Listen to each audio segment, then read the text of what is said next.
नमस्कार प्रिय साथियों, बहुत बहुत स्वागत, बहुत बहुत अभिनंदन आपका अपने YouTube चैनल अमृत ज्ञान में। प्रिय साथियों, आज इस वीडियो के माध्यम से हम बात करेंगे कुंडली के सभी 12 भावों में चंद्रमा के फल कैसे प्राप्त होते हैं।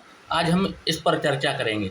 साथियों, आपकी कोई भी लग्न हो, कोई भी राशि हो, फर्क नहीं पड़ता।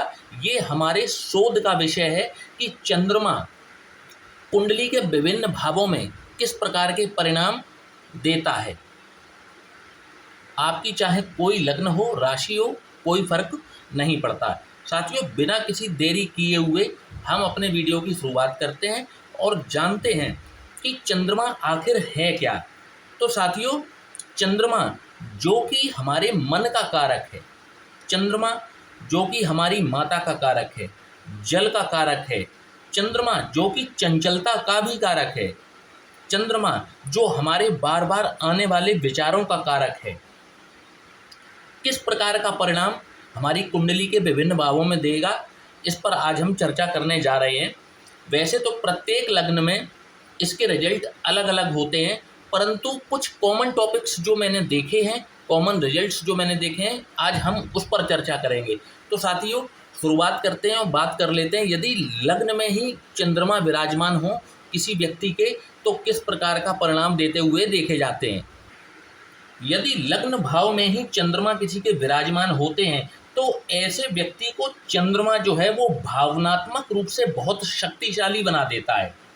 साथियों, एक तो होता है शारीरिक बल और एक होता है मानसिक बल। तो ऐसे व्यक्तियों में मानसिक बल जो होता है वो अधिक होता है, भावनात्मक बल जिसे कहते हैं। और जिस व्यक्ति के अंदर भावनात्मक बल अच्छा होता है, वो दुखों का सामना बहुत आसानी से कर लेता है।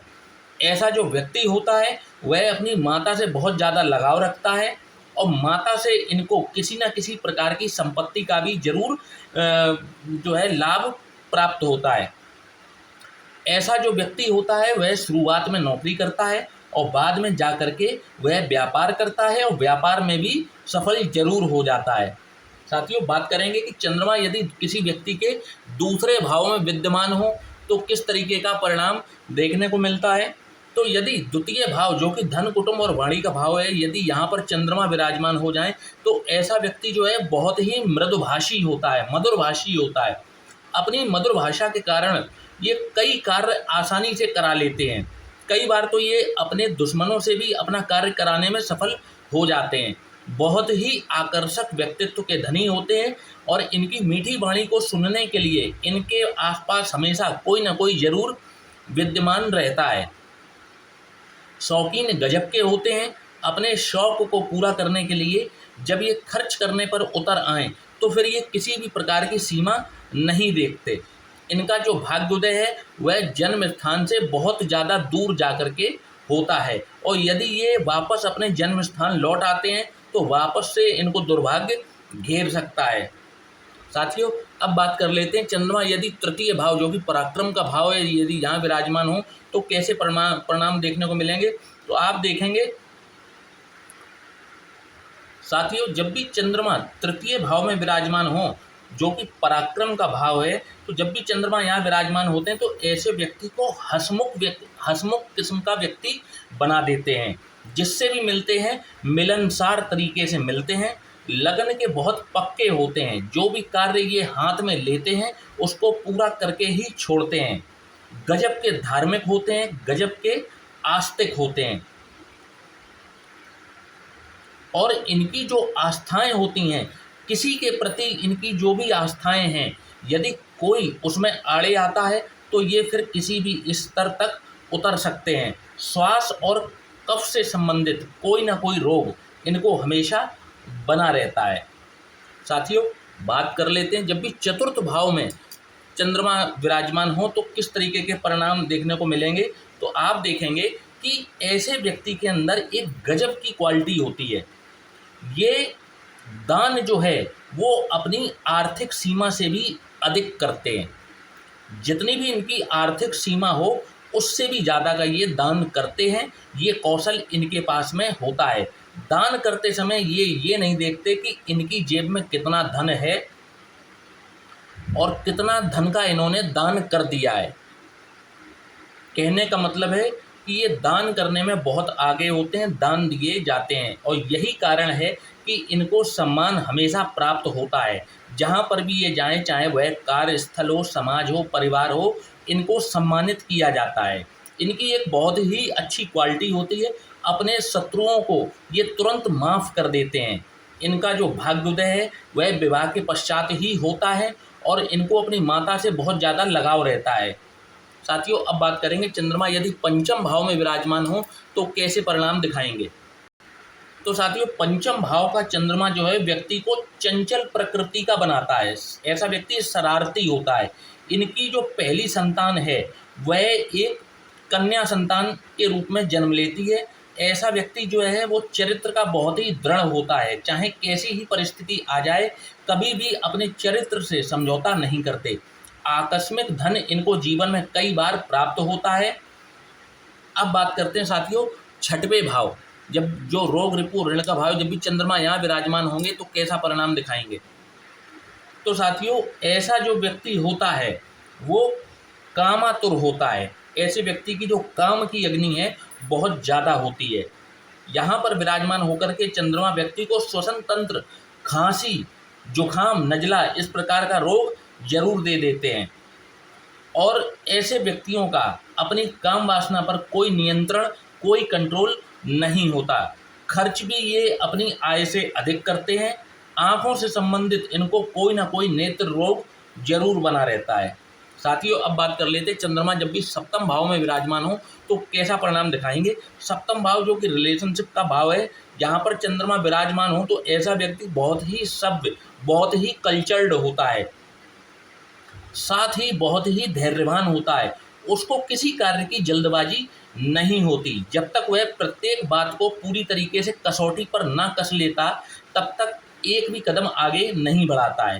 राजनीति में भी ये अपना भाग्य आजमा सकते हैं तो इनको सफलता जरूर मिलती है। जातक यदि इनके भाग्योदय की बात की जाए तो इनका भाग्योदय जन्म स्थान से बहुत दूर जाकर के ही होता है, या इनको सफलता का स्वाद चखने को मिलता है, परंतु इनको अपने जन्म स्थान को छोड़ना पड़ता है। साथियों, अब बात कर लेते हैं कि जब भी चंद्रमा अष्टम भाव में हो तो किस प्रकार के रिजल्ट देते हुए देखे जाते हैं। तो आप देखेंगे कि ऐसा व्यक्ति जिसका चंद्रमा अष्टम भाव में हो, ऐसा व्यक्ति नकारात्मक विचारों का होता है, नेगेटिव उसके थॉट्स होते हैं। बहुत ज़्यादा समय तक अपने पास ये नकारात्मक विचारों को रखते हैं और उनको याद करते रहते हैं, एक ही बात को बार बार सोचते रहते हैं। इनका जो अपना स्वयं का भूतकाल है उससे ये कभी भी नाता तोड़ नहीं पाते। काम वासना पर इनका भी कोई नियंत्रण नहीं होता, और ईर्ष्यालु होते हैं। जिनका भी चंद्रमा अष्टम भाव में हो, ये व्यक्ति ईर्ष्यालु होते हैं, दूसरों से जेलस रखने वाले होते हैं, और कई बार इनका स्वयं का व्यापार जो है वो ठीक से न चला पाने के कारण ये कई बार डिप्रेशन में चले जाते हैं। साथियों, अब बात कर लेते हैं चंद्रमा जब भी भाग्य भाव में हो, नवम भाव में हो तो कैसे परिणाम दिखाएंगे। तो ऐसा व्यक्ति या तो संतान से वंचित रहता है, या फिर उसको संतान से संबंधित, संतान पक्ष से संबंधित कोई ना कोई दुख बना रहता है। धार्मिक कार्यों में इनका बहुत ही ज़्यादा लगाव होता है। समय, पैसा और सारी चीज़ें ये धार्मिक कृत्यों में जरूर देते हैं। और आप देखेंगे कर्मयोगी ऐसे व्यक्ति होते हैं, और इनको भी अपने जन्म स्थान से बहुत दूर जाकर ही सफलता प्राप्त होती है। साथियों, अब बात कर लेते हैं चंद्रमा जब भी दशम भाव में विराजमान हो तो कैसे परिणाम दिखाएंगे। तो ऐसा व्यक्ति स्पेशलिस्ट होता है, अर्थात विशेषज्ञ होता है, और अपनी विशेषज्ञता से संबंधित यदि ये व्यापार करें तो अकूत संपत्ति अर्जित कर सकते हैं। वर्कोहोलिक होते हैं, उनको अपने कार्य का बहुत बड़ा नशा होता है। जिस दिन वे कार्य ना करें इनको बेचैनी सी प्रतीत होती है। ये अपने खानदान में सबसे ज़्यादा तरक्की करने वाला व्यक्ति भी जरूर बनता है। कहने का मतलब है चंद्रमा यहाँ पर बैठ करके कुल दीपक योग का निर्माण करते हैं। साथियों, अब बात करेंगे चंद्रमा यदि किसी के एकादश भाव में विराजमान हो तो किस तरीके के परिणाम देखने को मिलेंगे। जब भी एकादश भाव में चंद्रमा विराजमान होते हैं तो आप देखेंगे कि ऐसा व्यक्ति जो होता है चंचल होता है, शौकीन होता है, उसके अंदर अवगुण और सद्गुण एक संतुलित मात्रा में होते हैं, मतलब इनमें अच्छाइयाँ भी हैं, बुराई भी हैं और बैलेंस नेचर के होते हैं। संतान इनको बहुत ही आज्ञाकारी मिलती है जीवन में। इनकी जो श्रेष्ठ कहते हैं कि श्रेष्ठ संतान की प्राप्ति होना, तो इनको श्रेष्ठ संतान की प्राप्ति होती है। यदि ये राजनीति में अपना भाग्य आजमाना चाहें तो इनको सफलता जरूर मिलती है, और यदि ये संगठन की राजनीति में भी उतर जाते हैं तो उसमें भी ये सफल हो जाते हैं। परंतु 60 साल की उम्र के बाद में ये धार्मिक कारणों के चलते हुए अपने कैरियर को स्वतः ही त्याग देते हैं। ये यहाँ पर विशेष बात है। 60 वर्ष की आयु के बाद में ये अपने कैरियर को धार्मिक कारणों के कारण स्वतः ही त्याग देते हैं। अब बात कर लेते हैं, चंद्रमा यदि द्वादश भाव में किसी के विराजमान हो तो कैसा परिणाम दिखाएंगे।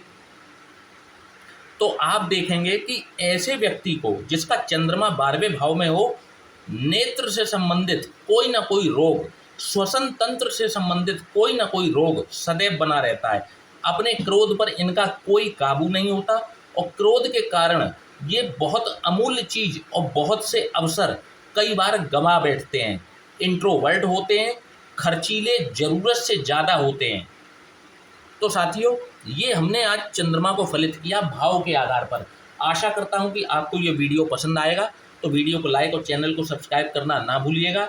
और यदि आप भी अपनी कुंडली का विश्लेषण कराना चाहते हैं तो नीचे दिए हुए इस व्हाट्सएप नंबर पर आप हमसे संपर्क कर सकते हैं। जय श्री राम।